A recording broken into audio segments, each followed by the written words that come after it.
PJ from Board Game Gumbo here. I've got my guest Mike Hinson from Elf Creek Games, and you guys are in the middle of a Kickstarter. I do want to thank you for coming on the show right near here at the end. You've got a game that's coming out that just looks fantastic. I actually got the Kickstarter page up. Okay. Atlantis Rising. What was the impetus behind finding this almost undiscovered gem that not a lot of people knew about, but there was some people in the board game media who really were champions for this game. And one of those champions is how we heard about the game, and that's Z Garcia with the Dice Tower. He absolutely loves this game. This game is still rated in his top 100 of all time. And Brent one day was just looking around, watching some videos from the Dice Tower, trying to find a co-op game that was not Pandemic or not like Pandemic, like a different co-op game. He came across Ghost Stories from Antoine Bauza, and he also came across Atlantis Rising. And we were trying to get a copy of the game. We ended up getting a copy July of last year. Played it a couple times. Brent had contacted Galen, the designer of the game, to see if we could, get it signed so we can bring it back to life. And we had a stipulation in our contract that we had to fund successfully a Kickstarter before the end of 2017 in order to work on Atlantis Rising. Really? Okay. And because we were new, we were new to the industry.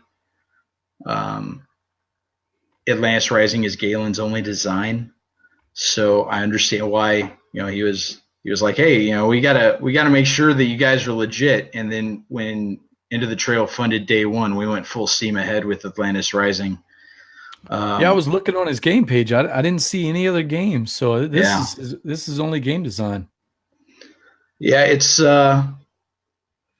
definitely. It's his only game design, and we are happy to be bringing it back to life. I saw another champion that you have, and I've got a picture that I threw up here. I think that's Brent, and if I got the right guy, it looks like Jamie Stegmaier there on the left with the bright orange shirt. Yes, that is Jamie Stegmaier. And then is this a Geekway? This is a Geekway, day one of Geekway. So the two other men that you can see in that picture are Josh and Bryn from Doomsday Robots. Okay. And then next to Brent is one of our playtesters, Katie. She is also one of the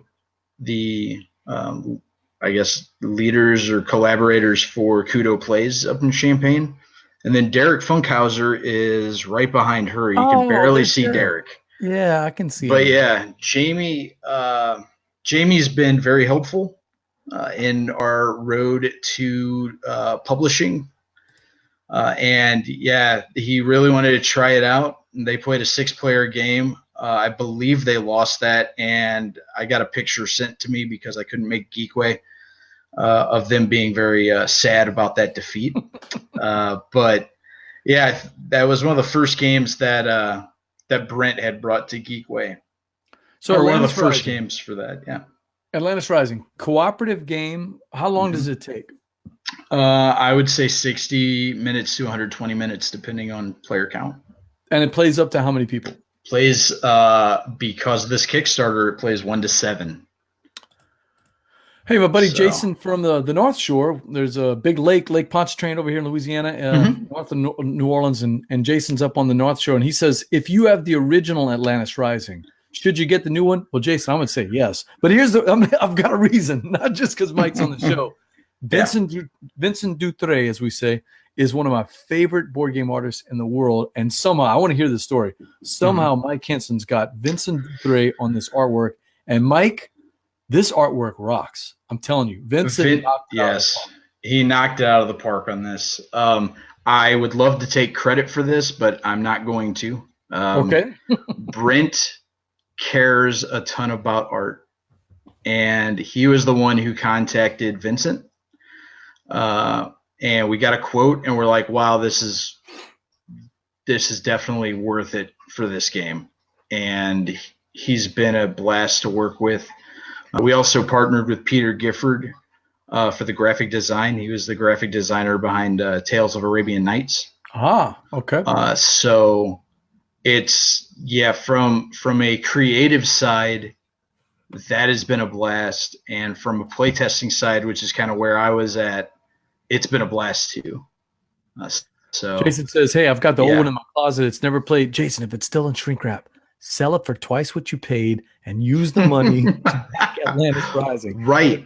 Because you want this artwork. No, and it sounds like I'm Josh, and of course I'm being funny, but I gotta show this artwork. Oh yeah.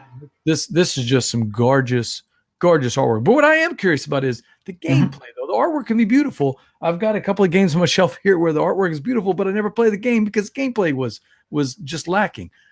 What, who is the target market for this? Who's the target audience for this Atlantis Rising? Who is going to enjoy this game? I feel that there are multiple audiences for the game. One is the gamer that loves co-op games. One of the things that we want to do as Elf Creek Games is we want to bring a co-op game to, different co-op games to people. And there is a huge group of people that love playing co-op games. I also think for the serious gamer, there are a lot of crunchy decisions in this game. Yes, there are there is dice rolling, which might scare people, but it shouldn't, because there are multiple ways to mitigate the dice rolling. And then for, I would say, gateway gamers, this is a great game to kind of introduce to new players, especially those. There's 5 difficulty levels. We recommend for newer players, start on easy, work your way up. So it's very streamlined, and it's simple enough to where you should be able to learn it without an issue and enjoy it from the get-go. All right, so what are we talking about on the hard level? You mentioned ghost stories. Are we talking ghost stories, or Aeon's End level of it's going to be tough to beat, or where do you put it in that pantheon? I would say pandemic level. Okay. So normal on pandemic is right where our normal is. Okay.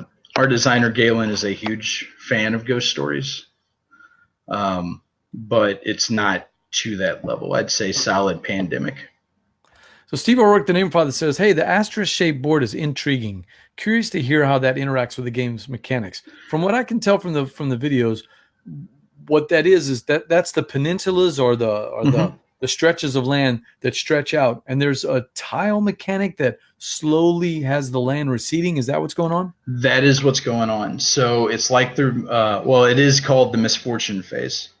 So every round you're going to be placing your workers, and then the next step is the misfortune phase. So you're going to be turning over cards from a deck, and that will tell you what areas of the island sink.